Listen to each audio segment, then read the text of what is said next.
আজকে আমরা দুইটা স্ক্রিপ্ট দেখবো, একটা সিমটেক্স এবং সামিট পাওয়ার। তো এখানে যে বিষয়টা আমরা দেখাবো সেটা হলো যে আগামীকাল থেকে আপনার আর কোনো ইনফরমেশনের জন্য কারো কাছে যেতে হবে না। আপনি যে একটা শেয়ারের র্যালি কীভাবে স্টার্ট হয়, কোন শেয়ার কিনতে হবে, অর্থাৎ কোন শেয়ারে পার্টি ঢুকেছে, আপনি নিজেই আপনি গেমলার। এখন থেকে আপনি নিজেই ইনভেস্টর, নিজেই গেমলার, অর্থাৎ আপনার স্ক্রিপ্ট আপনি চয়েস করবেন। তো এটা দেখেন হলো যে সিমটেক্স। দেখেন সিমটেক্সের এখানে আমরা যেখানে অ্যারো এটা আমরা এগিয়ে রেখেছি, এখানে হলো যে 25-10-93 লাখ ভলিউম, 25-30-এ 66 লাখ ভলিউম, এরপরে হলো যে 25-40-এ 78 লাখ ভলিউম।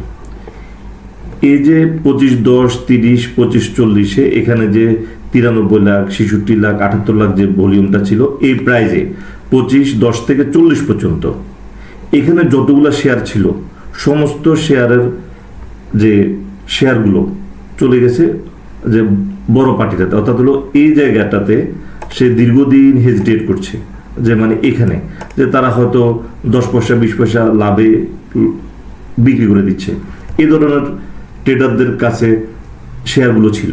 তো এই শেয়ারগুলো এখান থেকে গত কার্য দিবসে 53 লাখ শেয়ার যখন 26-30 পর্যন্ত উঠে গেছে, এখানে আর কোনো সেলার নাই। কারণ হলো যদি এখানে যে 93 লাখ, 66 লাখ, 78 লাখের এই সেলারগুলো যদি সেল করতো বা সেলারগুলো থাকতো, তাহলে এখানে কি হতো, এখানে 26-30 প্রাইসটা টিকে থাকতো না। যার কারণে 25-10-30-40 এই রেঞ্জের যত ভলিউম ছিল সমস্ত ভলিউমের শেয়ারগুলো এখানে আর কোনো সেলার নাই। এখানে এখন যে সবই বায়ার, এই 26-30-এ এটা হলো যে বায়ার। এই জায়গাটা থেকে এখানে আর শেয়ার ব্যাকে আসার কোনো জায়গা নেই। আচ্ছা, আমরা যদি আরেকটু যদি পেছনের দিকে তাকাই, এখানে যদি আমরা যদি এখানে তার রেঞ্জ ধরি, এখানে হলো তার রেঞ্জ হলো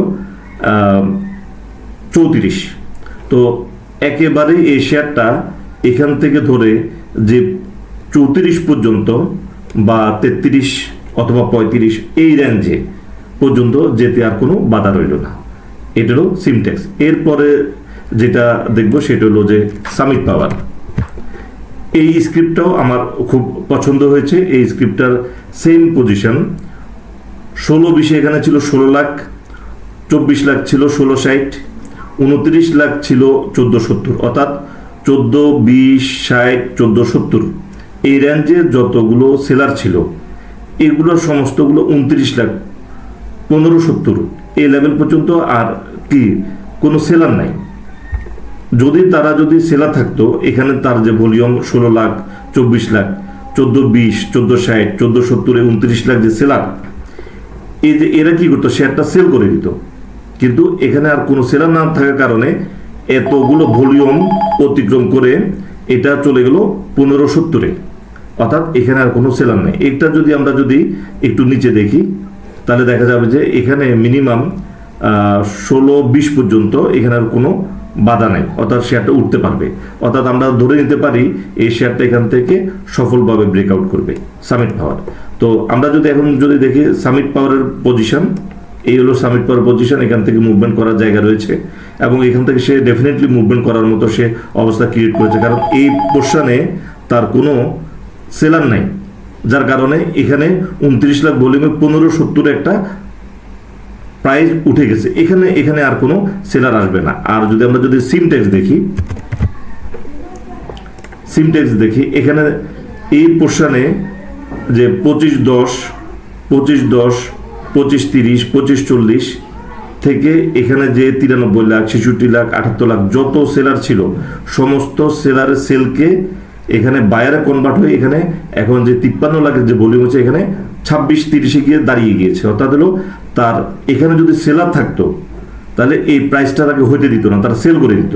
যার কারণে এখান থেকে আর এখন তার বাধার কোনো কিছু নাই, এখান থেকে সে শুধু সামনের দিকে যাবে। কতটুকু যাবে, এই মিনিমাম তার রেঞ্জ এখান থেকে 34। এটা হলো সিমটেক্স। আর যদি সামিট পাওয়ার দেখি, সামিট পাওয়ার এখান থেকে হলো যে তার যেহেতু এখানে অনেক দিন তার একই রেটে পড়েছিল এবং তার যে ভলিউম এখান থেকে তার 16-20-এর পরে যে ব্রেকআউট, এখান থেকে সে সফলভাবে ব্রেকআউট করতে পারবে আশা করছি। এখানে আরেকটা ভলিউম দেখলে বোঝা যাবে। তাহলে এই দুইটা শেয়ার কম্প্যারিজন যদি আপনারা করেন, তা ডেফিনেটলি ধরে নিতে পারবেন যে এখান থেকে কোন শেয়ার বাড়বে কমবে। এ ধরনের আরও অনেক শেয়ার আছে, তবে এই গত 2 দিনের মধ্যে বেস্ট 2টা চয়েস ছিল, একটা হলো সামিট পাওয়ার আর একটা হলো সিমটেক্স। তো এটা রেঞ্জ একেবারে ক্লিয়ার যে 34 পর্যন্ত এখানে কোনো আর বাধা নেই। তো আমি আশা করব যে আপনারা এই টেকনিকটা বুঝে গেছেন, যেটা হলো যে 25, 10, 30, 40 এই পোর্শনের যে সেলার, আর কোনো এখানে আর কোনো সেলার নাই। যদি সেলার থাকতো তারা সেল করে দিত, 26-30 পর্যন্ত প্রাইস উঠতে দিত না। যেহেতু আর কোনো সেলার নাই, সে অনায়াসে মাত্র 53 লাখ ভলিউমে সে 26-30 পর্যন্ত উঠে গেছে। এখন অল্প ভলিউমও শেয়ারের প্রাইজিং হবে। তো আজকের আলোচনা এই পর্যন্ত, ধন্যবাদ।